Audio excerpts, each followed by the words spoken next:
What up, world? It's Rich Medina. You are now in tune to Day One Radio. Bang!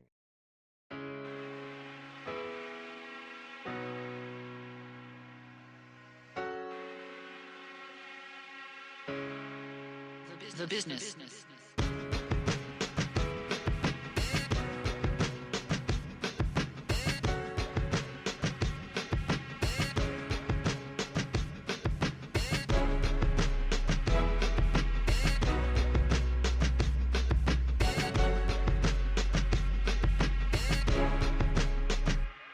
First Day One Radio. Well, we took it on the road to DJ Drama Studio for a minute, but that's just right up the street. Right. Like we're actually across state lines. And as much as I love Atlanta, I'm so glad I'm not in Atlanta right now, bruh. Real talk. I don't want to see I'm from California. I don't do snow. I don't do icy rain. I don't do none of that, man. But Where we at, though, man? we in New Orleans, Louisiana for ABL. By the time you hear this, you already missed out. So go on, JackHoneyABL.com to look at the rest of the dates. RSVP, have a good time. And we here with one of the brothers that's spending the night, the man attraction, Rich Medina. What's happening? Peace, man. I'm good. How you? I'm good, man, dude. It's good to see you. We were talking off the air. Like, I've had many nights, both drunken and sober, soundtracked by this brother before I even knew who he was. I mean, from APT to Santos to the parties with Spinner here and there, different places. Like, man, it's an honor to be sitting down with you, man. The honor's all mine, man. You know, No doubt.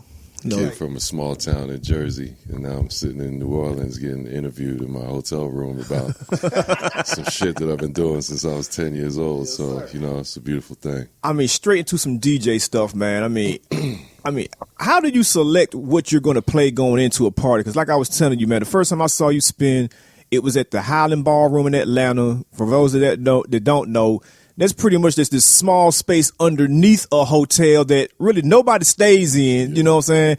And I remember to this day, you played Sounds of Blackness, Optimistic up in that mug. And I was double fisting that night, and I'm like, bruh, I'm in here with two things of Jack Daniel dancing the goddamn Sounds of Blackness, and I feel okay with it, you know what I'm saying? Yeah, man. I mean, you know, I've been a grunt resident disc jockey forever. You know, I've been DJing, like I said, since I was 10. Real talk, like doing Sadie Hawkins dances in my middle school and b-boy battles around my way. I'm from Lakewood, New Jersey, so I grew up about 45 minutes south of Manhattan. So you can imagine growing up in the 70s, that close to Manhattan, b-boy culture was heavy. Yeah. Dude, what is it about that area, man? Like, Just is a friend of the show. Just Blaze is a good friend of mine. Actually, we was talking about my Double XL days. I inherited Just Blaze because he lost a bet and had to write the video game column for a minute. Wow. Yeah, so and he's same way, like, into records from day one. Mother helped cultivate his love for music. Like, what is it about that area? What's in the water that really gives y'all that whole balance of a bunch of different genres and whatnot? I mean, for me personally, what it is about the upper East Coast of the United States is, first of all, New York club culture. Yeah. You know, you're talking about Paradise Garage with Larry Levan, The Loft with David Mancuso, The Gallery with Nicky Ciano, and every other major club night that has all this folklore that comes with it. So, you know, the vast majority of us, we carrying on tradition. You know, and it's an analog culture. There was no MP3. There was no digital interface. There was no prosumer opportunity for everybody and their mama to just jump in the mix and become somebody. So it was tradition, and it comes from that culture and the apprenticeship, I think, that came from that culture. So for me, you know, I had dudes like Bassie, Scorpio, Sergio from around my way. It was 4 or 5 years older than me, and I'm one of the little kids that they let carry the crates. You know, one day Bassie is DJing, and he got to go to the bathroom. Everybody else is kicking it to girls or whatever, not paying attention, and the record runs out. I run over to the turntables, flip the record, put the needle on. Next thing I know, I'm being trusted to play a couple of records at the beginning of the block party. So you're being groomed, you know what I'm saying? Like you it's like your parents give you the tools and the weapons you need to move forward in the world as a disc jockey on the Upper East Coast. That's an enormous component of how myself and a lot of guys in my peer group, a lot of guys and girls in my peer group came up following somebody older and then passing on that knowledge and passing on technique and mechanics and then sending you out there to the wolves and really see what it's hitting for, you know. And praise God, we could talk about it now. I always found it funny how, you know, when you talk about all the elements of hip-hop culture, that DJing is probably like the only one where folks can say that, oh, yeah, my parents put me on that. Because, you know, you're not going to hear too many MCs saying, I learned how to rap from my pops. Yeah. You know, you're not going to hear any graph heads say, my mom taught me how to do that. You know, but with DJing, it's like, no, my pops had an ill-ass record collection. My mom was listening to this when she was cooking. So I always thought that was cool how, you know, out of all the elements, DJ culture is probably like the one where you can actually give props to your parents about. Yeah, and the biggest component of that to me is the fact that a lot of the music that our parents was playing was music that if our parents was around, we was listening to the same music. Oh, yeah. Your mom's was rocking the Earth, Wind, and Fire when she was cleaning the crib. You was rocking the Earth, Wind, and Fire when you was hanging out with your homeboys, and on and on and on. And at the same time you listening to FM radio, you could hear Shaka Khan, George Benson, Earth, Wind, and Fire, Fleetwood Mac, Yeah. you know, Steely Dan, Paul Simon. So the notion of like crossover was a whole different mindset. And then when you look at hip hop, you know, something that a lot of people don't talk about when they talk about hip hop and music is, you know, what Bambaataa brought to the table was not only playing breaks for b-boys, but, you know, they call him the master of records because he was also highly influenced by punk rock, rock records, and Bam was a dude that was incorporating all of that. People would say Herc struck first at 70s at Sedgwick and Cedar, but the thing that Herc brought to the table was the West Indian sound system culture. So Herc was just blowing everybody's sound away. And you could go on and on and on with the minutia of who started this or who started that. And that's the never-ending debate with hip-hop, right? Yeah. So, you know, you got all these influences, and it was a simpler time, man. You always wanted to be as cool as the dudes that was a little bit older than you that had the girls, or they was athletes, or they was, you know, DJs or b-boys or graffiti writers or stick-up kids or hustlers or whatever. You always looking at this cat that's, you a freshman, and your man's older brother that's a senior is the flyest dude in the school. You want to get his kicks. Yeah, you want to listen to the records. Speaking of kicks, going completely left, those boots are dope. What kind of boots are those, bro? These are Pata, man. Pata and Kangaroos. Dude, I did a collabo with Kangaroos. I didn't even know that they did a collab with Kangaroos. I'm gonna have to hit my Kangaroos Connect. Hey, what size shoe you wear, bro? We can shoot some dice for it. Hey, it's good. It's good. Taking it back to high school one time. Man, so, I mean, obviously everybody who is into the culture is seeing your Crate Diggers episode, and we were talking about records. So, at that time, I think you said it was floating around 50,000 plus. Where you... Disgusting.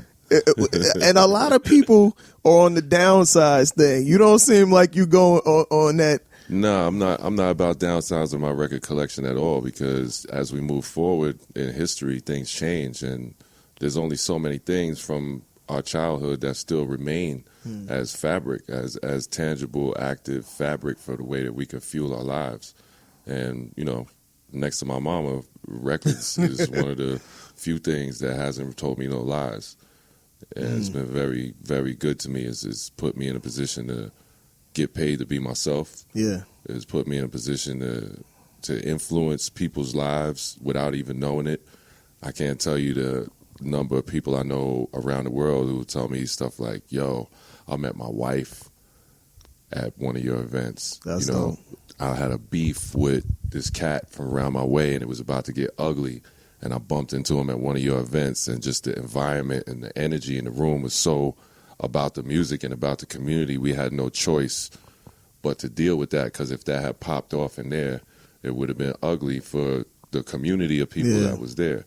So, you know, I look at what we do as kind of, you know, we like secular preachers, man. You know, that's the place where people come to get that monkey out, you know, shake off a bad week or shake off a good week. You know, I'm feeling myself this week. I'm going to get it in, you know. So we got a beautiful opportunity to touch people. So I definitely don't really have any plans to let go of any music. It's like when you live with that many records, man, like how often are you going in there looking and digging around trying to find things, especially when you're traveling? You know, because like if you're going across the country, down the street, you know, somewhere else, like obviously you're having to pick what you're going to travel with. No question. You know, I got 300 records with me right now. That's what I was gonna ask. Doing exactly what you asked me, you know, staying active and staying in it. You go to my crib and look at my shelves, and the spines are turned and the records are placed correctly, but my spines are crushed. Yeah, because I'm on it. I'm in and out. It's not a trophy for me. It's not something I put up on a mantle. Hey, look at my great collection. Nah, it's part of who I am. It's like putting on clothes. So I don't really think about it. You know, at this point, after damn near 30 years in the business, it's just natural. And with the onset of technology, it's also a way to remain a half a step different than your peer group. I'm not the dude that's like, oh, if you don't play records, it's boo, boo, boo. I don't care what you play. If it's funky, it's funky. If it's not, it's not. But for me, to walk into a venue and put an actual piece of vinyl on a turntable and have people shocked, you know, that immediately jumps me over to a page that maybe the cat who before me was rocking totally digital, as dope as he may be, because they don't see the analog, it just brings out a different emotion. Now, have there been times where you have, you know, picked up your 300 record bag, got to a party, and had a moment where it's like, damn, man, I wish I would have packed that record. I want to play that right now. Every event. Every single event. No matter if the event is good, if I'm winning, if I'm having a rough night, there's always that moment where you're like, God damn, you know, so-and-so would be, if I had that with me. Killer. But there, now you got to talk about the digital game. So sometimes you'll pull it up records, on the Serato, like, I got man. my Lappy. Yeah. My Serato library is disgusting. So sometimes that joint that you don't have in hard copy that would be impressive, you got a file. Right. You can still bang it. You know what I mean? So the technology kind of opens that gate up a little bit because you can move with so much stuff. Right. You know, a terabit drive is what, like $150? Right. That's 1,000 gigs of space. If you want to, that's a lot of music. You can bang that out with music and fundamentally have what I have on my walls at home in your machine. Yeah. You know, so that's one of the beautiful things about the technology is it opens up your cachet quite a bit. How often do you still dig? Weekly. Wow. Weekly, without question. I don't care if it's $1 record or if it's $1,000 on records. What's your process? Because I know a lot of people will sit there and listen to the records and pick and choose what they get. Or do you just like, if the cover looks cool, if the artist, you know the artist, but you don't know that record or whatever, you just grab it? Yeah, you got to play that game a little bit. But at this point, with my collection being what it is, now I'm going after catalogs. Okay. You know, now it's more like I want the rest of the Blue Notes. Yeah. I want the rest of the Cobblestones. I want the rest of the Muse catalog. You know, I want the rest of Stax, you know, Motown, Marvin Gaye. Do you complete my James Brown catalog? Do you keep notes on your phone, or do you just have an incredible memory? Mountains of notes. Okay. I use a program called OmniFocus and another program called Basecamp where me and my production partners talk. I'll show you my digging folder right now. Yeah. And, it's infeasible to you know. Yeah. You got to really be on. Because I was gonna say you have so many records. Like, how would you know what you need, what you don't have? Like, I'm sure that you've gotten. I know for me, I don't have nearly that many records. It also comes from breaking bread with other cats that dig. You know, you go to somebody else's It's house. like at least we done scrolled through at least 400 records so far. Like, easy. You go to another dude's house, maybe his collection ain't as big as yours, but you sit in his crib and listen to him play 5 records in a row and realize that he got 5 heat rocks that you never heard before. Yeah. Or was a little bit out of your price range that you know, I know guys who got only 1,000 records in their house, but every one is a banger. All killer, no filler. Yeah. You know what I mean?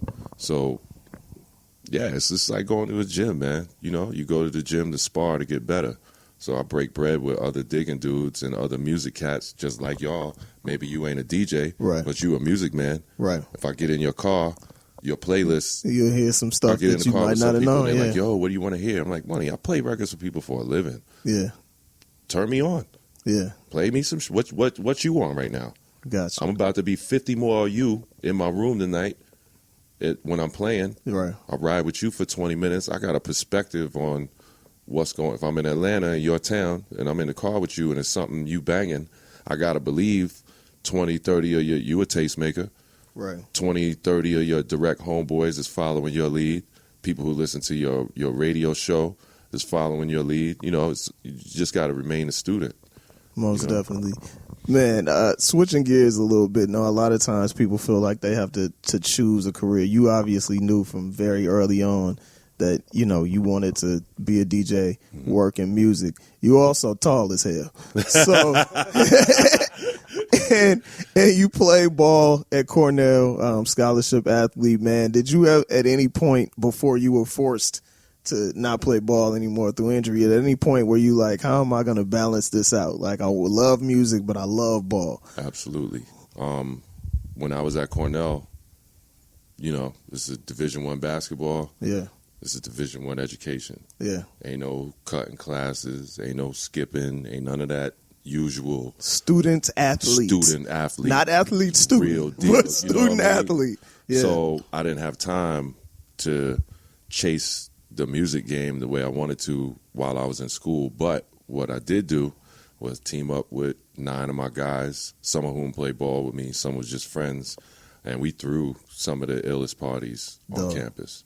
So in those events, I was in charge of production. So I was setting up the speakers, I'm setting up the equipment, I'm making sure that if we got MCs coming, I'm making sure the mics is right. I'm making sure the table is right for the DJ setup and checking sound and setting everything up. So it kept me active. Yeah, maybe I'm not DJing the party, but I'm responsible for making sure that the back line and the production of that was tight. So for 4 years, that was my way of keeping my head in the game. You know what I mean? And that's one of the most important unofficial jobs on a college campus. Like, if you have chose to thrust yourself into throwing the parties, man, it's like, if it go wrong, like, you lame as hell for like the rest of the year.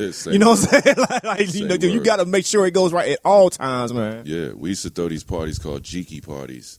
And at the Jiki Parties, it was... What did that mean? What Jiki? That sounds like some... GQ. GQ, okay, You know cool. Jiki Parties, and it was, you know, you go to a party at school, sometimes you might get fly, other times you going bumming because you know you're going wild out. But at our parties, it was jacket and tie for the gentlemen. Fresh. You know, heels and skirts for the ladies. And it was, you know, we try to present something that was a little bit of sophistication and, you know, Sunday best type thing. You know what I'm saying? Everybody come to the table looking your flyest, you know, wanting to be in the spotlight. Definitely sounds Division I. Yeah. Yeah. You know, That Ivy League. Make cats That feel is important. Ivy League institution. Give no cats an doubt. opportunity to feel important. Give cats an opportunity to get a taste of the city. You know, half of us is from wherever we are all over the world, but a lot of my crew was all New York City, Philadelphia, New Jersey guys, and we missed what we was missing when we was upstate in school. So musically, it was a taste of home. Stylistically, it was a chance to present what we was dealing with educationally and look the part. So we ran out a frat house on West Campus, and when authorities come in, if it's banging loud, but they walk in and they see gentlemen. Yeah, that's true. Jacket and tie. Yeah, we might be drunk. We kids. We having fun. We partying. But look at the effort we put into what we doing. So we ain't really in here clowning, but so much. You know, you really gonna shut a Friday night party down over what? Like nobody's hurt. We got security. We paid our insurance. Let us live. Everything is rocking. Chill. If you want to join us, put your badge down and come rock out. And I think that might be the only aspect of life where RZA's comments might be correct. Damn. But yo, and also speaking of Cornell hoops, got to shout out the homie Mike Parker too. One love to my man Mike Peasy. For sure. Good guy. Man, obviously growing up in where you grew up, hip hop, it was just natural that you were gonna get in that. Also growing up in northern New Jersey, For sure. the club music automatically going to be, how did you get introduced to Afrobeat and Fela and all of that? Man, I had heard Fela's records as a teenager from time to time, just visiting some of my Nigerian friends. Okay. A couple cats I went to high school with that was Nigerian brothers. You know, their pops came from Lagos. Right. You know, their pops was partying at the shrine. They was partying He with knew what it Geraldo was. Pino and Victor Owaifo and all the cats that gave Fela his opportunity. And I go to their house, and just like our parents would be listening to Shaka Khan or whatever, they listening to Salif Keita and Fela Kuti and Letta Mbulu and Hugh Masekela and the African stars. So my intro to it was there, but I wasn't really turned on to it hard body until 92. I was dealing with a record dealer in Philadelphia named Ari Sachs. Shouts to Ari, also known as DJ Train. I was buying mountains of records from this guy, and maybe about 3 or 4 months after I started buying from him, I had bought a big pile of records, and at the end of the night, I was loading the car, and he came and tossed a record on top of the pile. And the record he tossed on the pile was Fela Kuti and Ginger Baker live. I know who Ginger Baker was because of Cream. You know, I'm a rock head too, and I knew who Fela was, but I couldn't get my head around it. Yeah. You know, he's like, judging from the type of stuff you buy from me, You'll love it. this is gonna be up your street. I went home. I put on Black Man's Cry. I'm like, what the hell is he saying? Is that patois?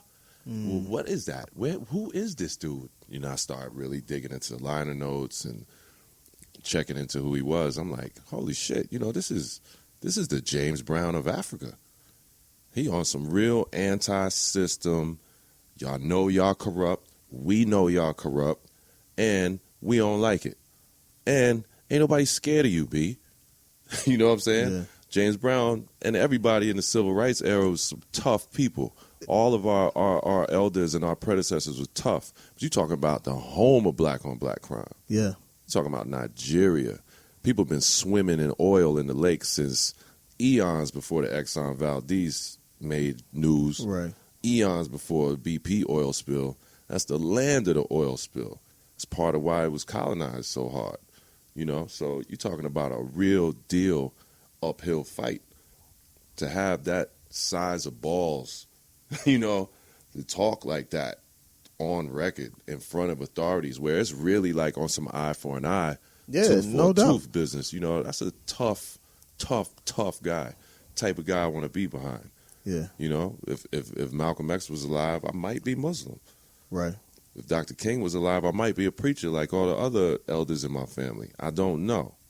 But to see them get knocked off as young as they did, and then to see this brother actually could be able to carry on his life and die from AIDS rather than assassination Right. or at the hands of a colonizer, that's pretty deep. I mean, even with Bob Marley, you know, Bob Marley passed from Cancer. gangrene Yeah. in his toe from playing Soccer, soccer and yeah, not yeah. paying attention to it, you know, and real protest music, real like, oh, you the system? Kiss my ass. Right. And let me tell you why.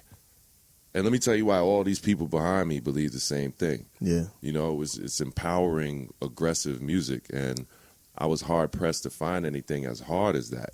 Hard in the sense of just aggressively anti-system.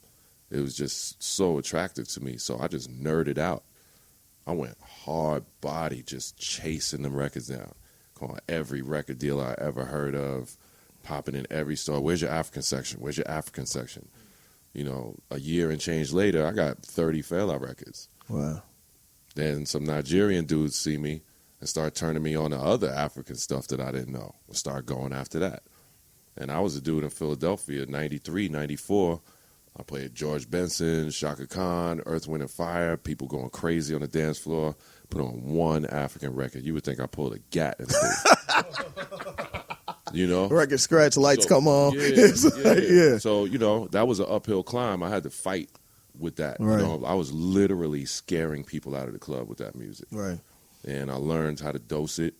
I learned how to, the right time of night to give it to them. where I was just trying to cram it in early, trying to be a tastemaker and force, but I had to fall back and Right.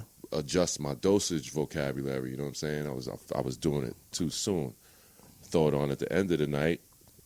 Ladies might stay and jingle to it a little bit. Right. A year's worth of that, a couple dudes is dancing with them. A year's worth of that, I got 30 people dancing to it at the end of the night.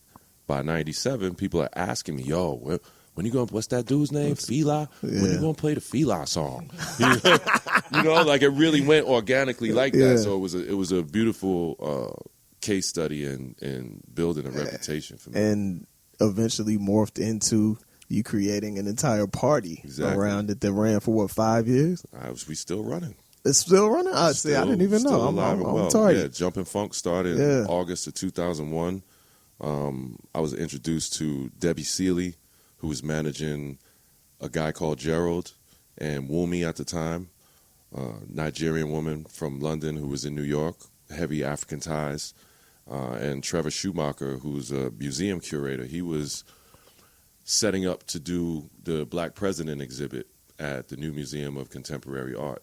So I got introduced to them as the dude that's notorious for playing Fela records. Trevor's like, yo, this is perfect. I'm about to do an entire exhibit on Fela Kuti that's going to run through from the spring through the summer of 2002. We got to raise awareness. So we decided to do like a little after work event from 7 p.m. to 11 p.m. at a venue called Shine on West Canal and Broadway, which is now Canal Room in New York. We were 7 p.m. to 11 p.m., $5 to get in, handing out propaganda. This is who Fela Kuti is, and I'm just banging these African records and getting people acclimated to what we was trying to do. And 3 months into that, it just grew its own legs and just became a monster in and of itself. Has anybody from his family ever reached out to you with any like appreciation or asking you to get involved in other parts of, Sheon is like a brother to me. I know Femi. Yeah. We never became close to date, but I know him. You know, he acknowledges me. I know Yenny. I know Gariaku Lemmy. Uncle Lemmy stayed in my house for months at a time when he was in the States. So I was able to really earn my place with them as well, you know what I mean? Imagine, you know, I'm an American dude. I'm in New York City playing Fela records. The old Nigerian dude with the kufi and the full garb. Yeah. They stand in front of the DJ booth at the first party like, what you know about Fela, Yankee man? You know? Like, screw facing the dude. Yeah. You know, 2 parties later, that guy's pasting dollars to my face.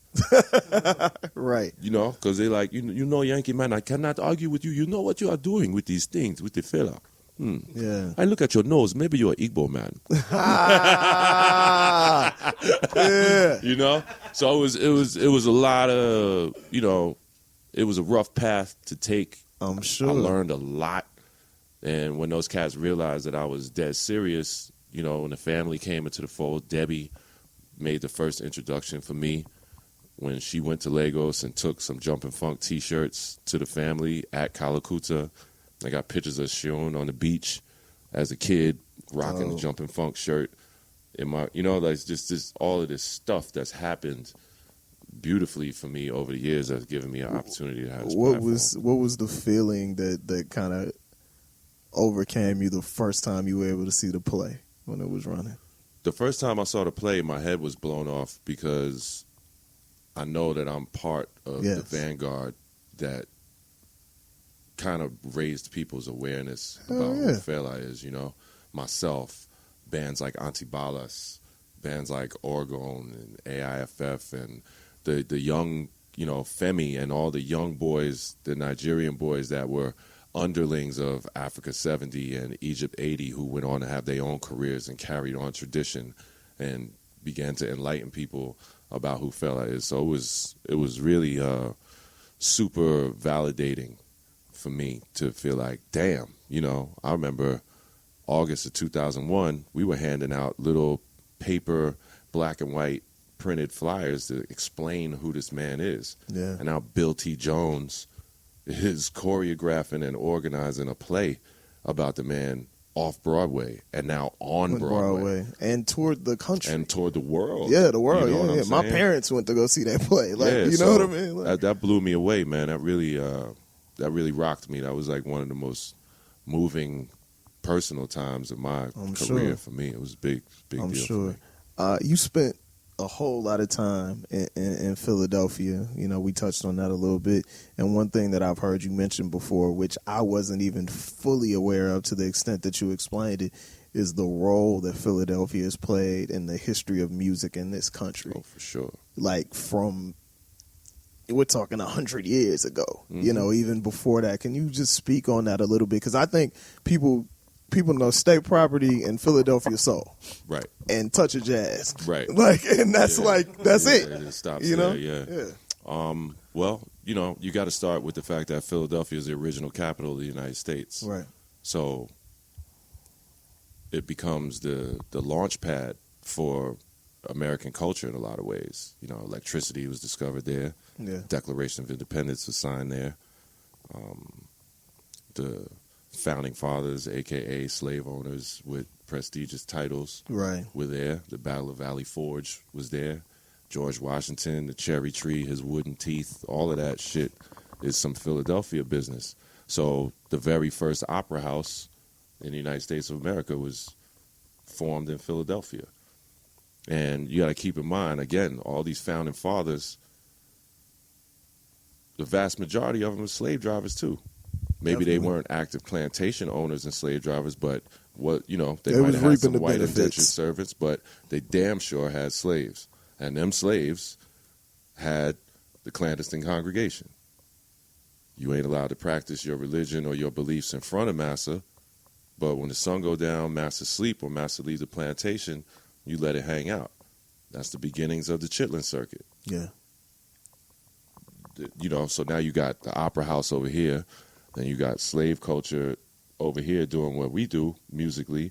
In time, them things is gonna connect and open up the possibilities of segregation and the way black music and black syncopation influences all American music and how everything American influences the world. And, you know, you guys are fucking sharp knives. You know what it is. What happens to brown people is the bellwether for what happens to everybody else, from style to drama. We get it first, good, bad, or whatever. It's just how we are. It's the magnetism of melanin. It's the nature of the toughness that our people are fortified with, you know. And when you go through time after those times, you go into the 1800s and the early 1900s, you're dealing with the growth of opera culture, the growth of basic American rock and roll culture. And then fast forward to the 40s and 50s, and you got Georgie Woods, Arctic Records, Filet of Soul Records, all these homes of music that all of our elders know. Mm-hmm. If your mama don't know it, her older sister do, her older brother do, and if they don't know it, your uncle, your auntie, your grandparents, they know that music. That came out of a lot of that came out of Philadelphia. Then fast forward to the 60s and the 70s, you got Gamble and Huff, changed disco. Definitely. They was burning records in Yankee Stadium. Yeah. Then the OJs come out, The Love I Lost, and they're like, you know, this disco shit ain't so bad. All right. You know, influence, boom. You got Pop Art Records, KRS-One, Roxanne Shante. Pop Art Records was the original Rough House. Yeah. Chris Blackwell. Yeah. Island Records. You could go on and on and on and on. And the whole DJ legacy with Grandmaster Nell, Lightning Rich, Spin Bad, Jeff, Cash, Master Vic, Miz. Still the best DJs Tap in the world Money. come out of Philly. I'm God forgive me, I don't want to leave names out, but you get the picture that I'm trying to paint. You got that. And with the Philadelphia DJ community in West Philadelphia, it was about creativity. New York was about keeping the break rocking as long as possible. Philadelphia was about cutting. Yeah.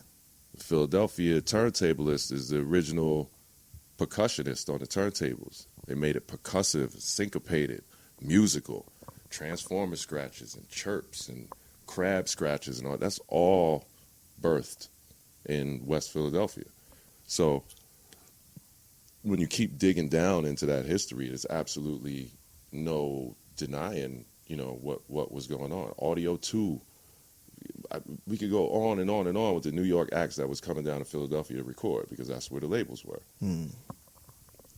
Yeah, definitely. Why do you think it is that, like, people just don't recognize that? Like, because cats don't read. Cats don't like to read books. Cats don't like to do proper research. Everybody wants to be an authority, but not a lot of people want to get the dirt under their nails. You know what I mean? It's microwave culture. You could pick up your phone, type any question you want into a bar on the top of your browser, and get all the information you need, and you go tell it to somebody that don't know it, and you're a genius on paper. You're right. Ask him and then ask that same dude something a couple levels below that. He ain't gonna have it. He gonna go back in his phone and get that next thing. So I think cats don't like to read. Do you think it's also maybe a thing where Philly cats may not be as loud as the average New Yorker, who will tell you, I was the first to do this and I found it first? And, do you think more Philly cats are more so like, well, I know the fuck I'm talking about. I'm cool with that. Yeah, I think there's a lot of validity to that. I think there's a lot of validity to that, because Philly is a blue collar 9-to-5 town. New York is a metropolis. It's the city that never sleeps. Philadelphia turns off at 2 a.m. You cannot buy liquor from a state store on Sunday. To this day, it's a Commonwealth. It's one of the most conservative states in the country. There ain't but so many Commonwealths left. So it doesn't even have the same laws as the states. Right. You get pinched with a bag of weed in Manhattan, that's a certain kind of trouble. You get pinched with a bag of weed in Philadelphia standing there on the block where the Liberty Bell is. That's a bid. Yeah. You're going to do that bid. I don't care if it's 2 years. You're dealing with the feds. Ain't no probation. Ain't no getting out. You get out by ratting, giving up bodies, giving up guns, giving up dudes that's higher up the ladder than you. That's the only way you get out. And even then, you still got to do the bid. Because if you give them up and you're on the street, you dead meat anyway. Yeah. So it's like this ill cycle of conservatism in Philadelphia. Even with the flamboyant artistic types, there's a particular humility, I think, and conservatism and a lack of bravado that really does come with being there, because cats are so busy working. I ain't got time to toot my horn. And it's really, Philly is a very insulated place. Like, they are really like in their own world. I've spent a good amount of, to the point where I have a barber in Philly. Oh, like, nice. so, like, nice. So, yeah, they're insulated. They get down on their own, of course, much like where we are right now in New Orleans. Much like that. They definitely have their own culture still. A lot of people, obviously, because that's where people see you the most, is DJing. They know that. But you also, as you kind of touched on earlier, do production. You also do spoken word, and all of these things, they have points where they intertwine. But is it something that you compartmentalize to keep everything going, or is it something that you just kind of go with the flow? I think in the 90s, I tended to go with the flow a lot more. The whole explosion of the young ethnic spoken word circuit between New York and Washington, D.C. was a really, really healthy, powerful place. During the golden era of hip-hop, those of us that wasn't MCs, or those of us that wasn't making beats or DJing, it was an obvious avenue of expression for us, and being in Philadelphia on the spoken word circuit, you got to imagine I'm breaking bread with Stephanie Renee and Sabella Grimes and Jill Scott and Ursula Rucker. We all standing on stage at October Gallery, stuttering through our own writing while reading it, in 92, getting our chops together.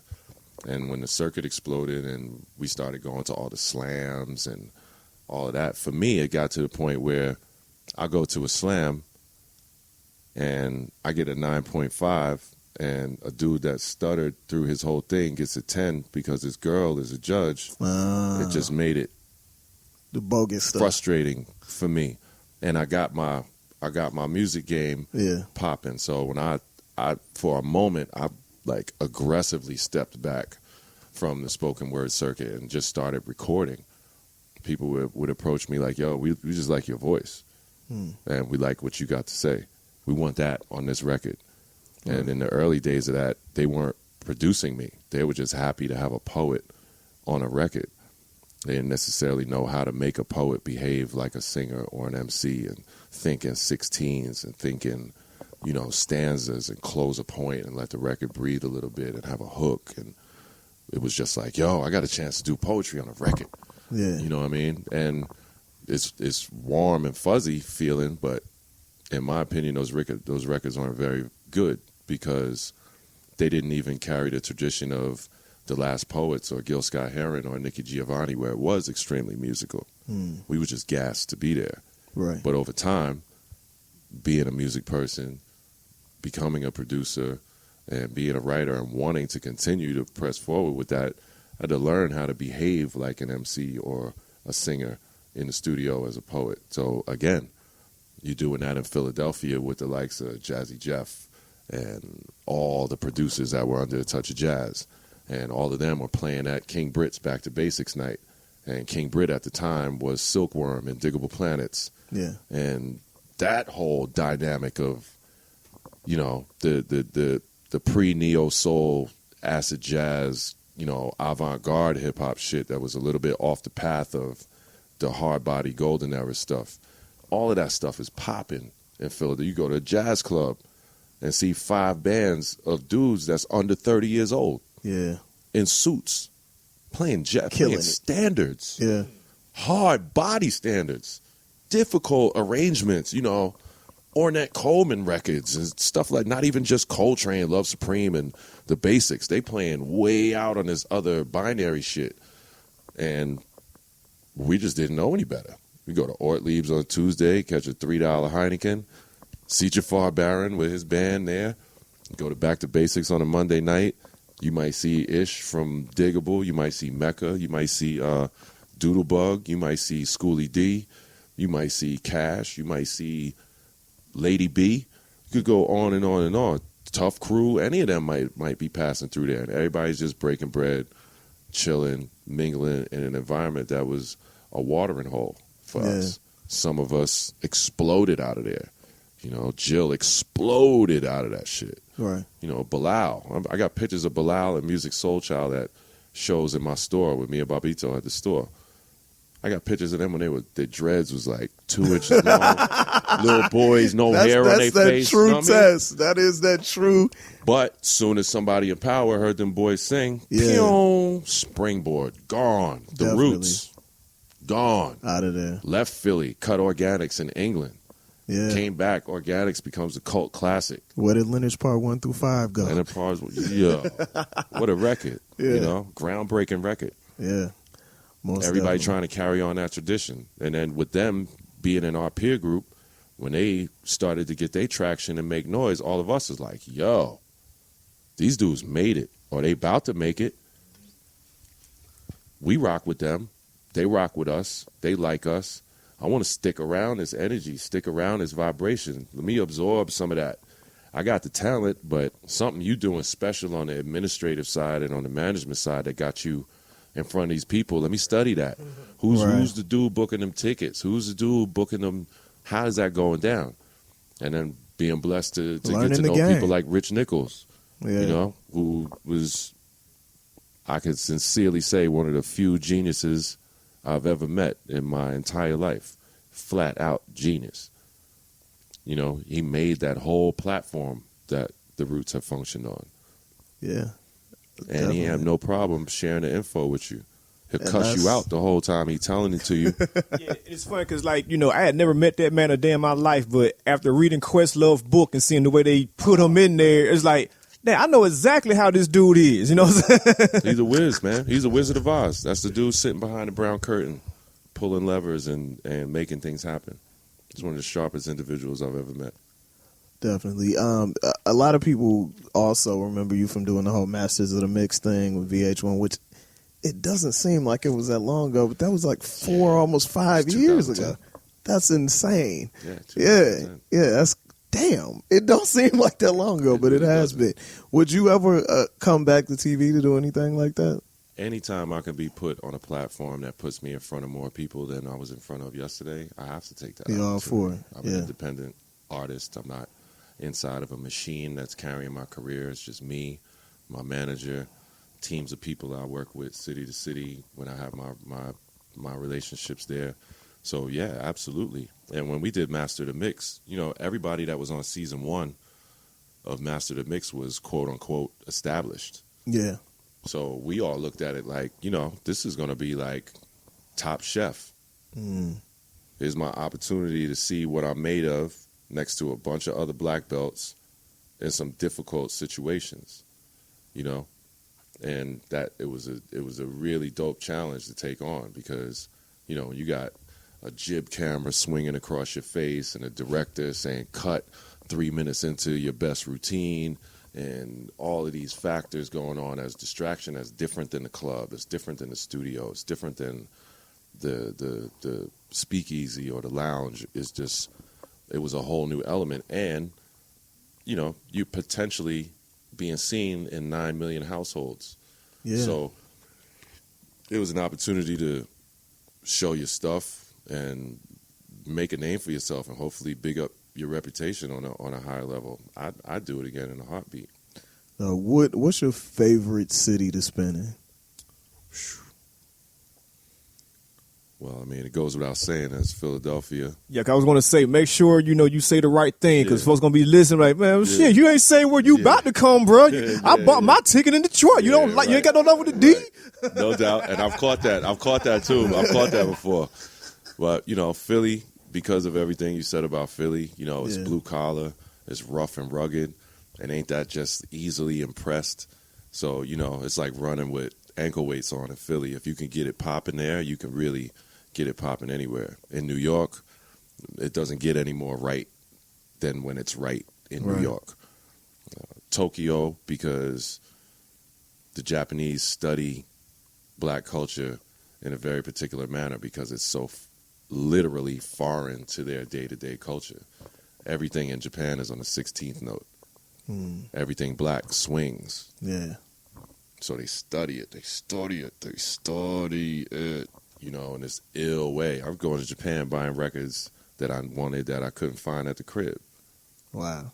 Because of how hard-body they research us, you know. Amsterdam, the Netherlands, Los Angeles, San Francisco, Atlanta, Miami. I mean, every city has got its little superpower, you know what I mean? I picked up on something you just said. You said, you know, Philadelphia is a place where it's like they're not easily impressed. Like, but as a DJ, what do you, I guess, like or prefer? Do you prefer going into cities or venues where it's like, I know I'm in for the fight of my life tonight? Or do you like going into places, okay, I need this little confidence booster. I know I can, you know, get this crowd rocking no problem. Yeah, you know? yeah.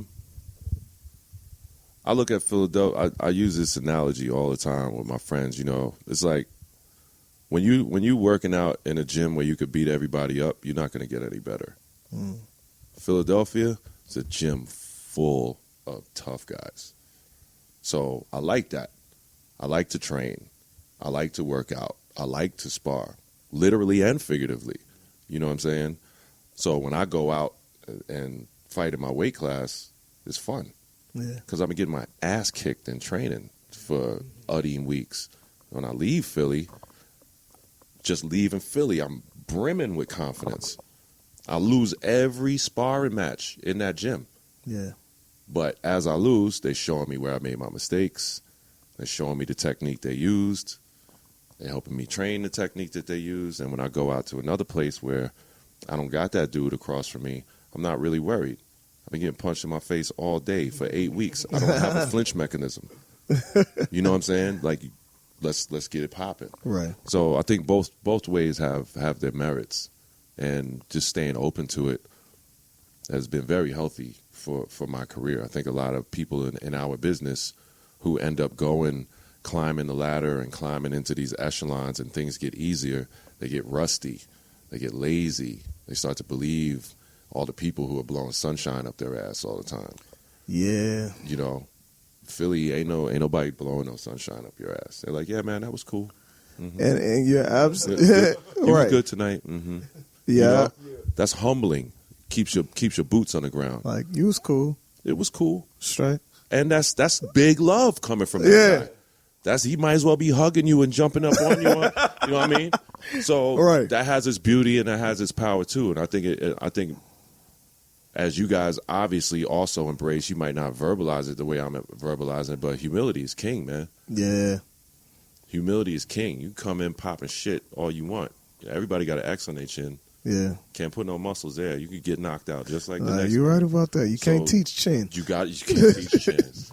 You got and again, that's literal and figurative. Yeah. I think as young black men, it's very important for us to understand that dynamic and use it in our everyday game. You know. Definitely.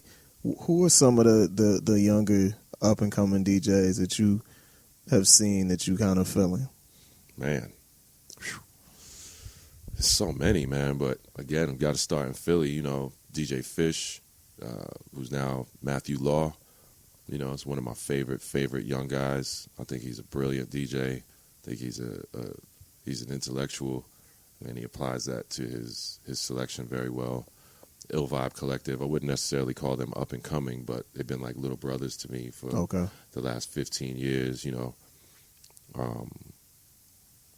On the female side, you know, there's ladies in Philadelphia like Guns Garcia. That's just a dope ass name. Natasha Diggs. Guns Garcia for a DJ. In my personal opinion, I think Natasha Diggs is top 3 female DJs in the country. Okay. Again, you know, city to city, on and on and on. There's so many young DJs that are really, truly chasing the craft and really love the game for the right reasons. It's just nice to be in that environment, you know, and be around them. For me to be 46 and to be in a room with a 25-year-old DJ and have my point translate, and all his fans are there, my point is translating. Like the event we're doing tonight. Yeah. There's going to be 21-year-olds. There's going to be a couple 50-year-olds. Definitely. That's the beauty of the community, right? It's like what we were saying about when we was kids. You were rocking to the same joints your mama was rocking to. That's what kept the family units tight. Even if your family was broken up and dissected, the music and those things kept the black community on a larger scale tied to a similar accord. So chasing that now is difficult, you know, with all this trap music and all this titty bar music running the airwaves. I don't necessarily want my daughter. I don't have a daughter, but if I had a daughter and that record came on and she was backing it up on a dude, and I walked into place, it's going to be a situation. Right. You know, and it's not because she's being out of pocket. It's because that's what's going on, and it's a rough way out here. You know, so try to bring some positivity, and you don't want all your records to be all super preachy and ultra conscious. I like an ego trip MC like anybody does. You know, Cool G Rap is one of my favorites. I like all that Black Moon and all that MOP, all that grimy, rugged business. The difference with them and what I think is going on today is that those dudes are poets. They storytelling. Another dichotomy I want to bring up too, you know, as far as like actual DJs, as far as, you know, which ones are this kind and that kind. Like right now, you know, you see a lot of the EDM and / I guess performance DJs blowing up. They get their faces on billboards when they come to town and everything. You don't see that as much with us. You know what I'm saying? Like, you may be an exception where it's like, okay, I saw Rich Medina's name in big ass letters on this flyer. I'm going to see him. Mm-hmm. But that's not for everybody. Like, do you think there's something that, you know, DJs that play, you know, hip hop, soul, funk, whatever, can do to get to those, I guess, like David Guetta, Steve Aoki levels, you know? I mean, pop rules, man. You know, bubblegum rules. Bubblegum music rules. As soon as the Telecommunications Act passed and one company could all of a sudden own all the FM airways across the country, everything changed. It changed the labels. It changed the way the American recording industry works. You know, then you got guys like Ludacris and Lil Jon in your town who were radio personalities for well over a decade. They already platinum in Atlanta. Don't make no record. You know? They selling gold out the trunk in Atlanta with no samples. I'm a label executive looking to sign somebody, and I just put out De La Soul and spent $150,000 on samples, and this kid is selling gold in his hood? Yeah. What am I going to do? What you think I'm going to do? Goes back to the numbers. I'm going to go back to the mathematics that feeds my business. And then, on top of that, you got the double-edged sword of when John and Luda are breaking those records, they're not breaking them in a dance club. They're breaking them in Magic City. Yeah. They go to Magic City, hand Duke $100, tell him, yo, before you play my joint, let me know, because I got to get on the mic. They get on the mic, yo, whichever one of y'all wild out the most to my joint, we going to make it rain on you. Bang. Making it rain is a nationwide phenomenon because these records are now being funneled through a machine that's shoving that data down your throat. So to infiltrate the machine is a very difficult thing to do with sample-based music and with particular lyrical content now. Everybody want to see a train wreck now. They want that dude that look like he high on syrup, can't understand them. You know, like they want that. They want that because that is a moneymaker. It's a sedative for most of us.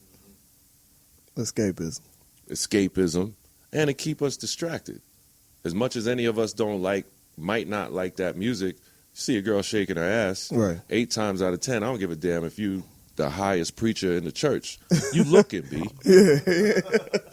And some other shit that you need to be paying attention to is popping off over here. So it's a beautiful distraction that the system has put on us. It's a piece of, I believe, systematized, institutionalized racism that we have become complicit with. Do you feel like streaming and the internet and essentially free music is helping some of the more music with substance get through, though?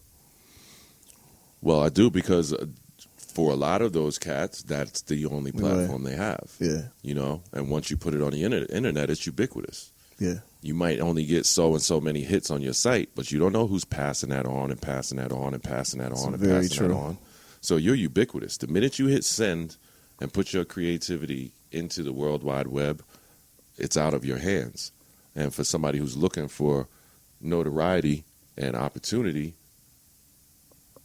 it's the best way to get it.